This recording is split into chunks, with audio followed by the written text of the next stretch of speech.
مشاہدے میں آیا ہے ویڈیو کال پر انسان سامنے والے سے زیادہ خود کی شکل دیکھتا ہے، کہیں وہ برا تو نہیں لگ رہا۔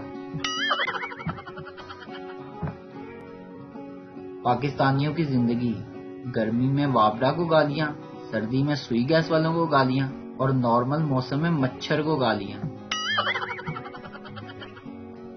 لڑکیوں کو بڑی عید پر کپڑوں سے زیادہ چکنائی والے پتیلے مانجنے کی ٹینشن ہوتی ہے۔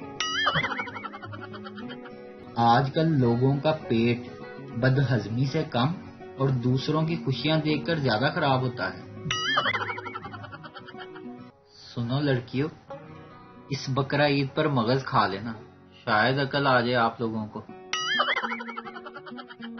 2 ماہ سے ساس اور 2 سالے اپنے اہل خانہ کے ہمراہ ہمارے یہاں بن بلائے مہمان کے طور پر مقیم تھے۔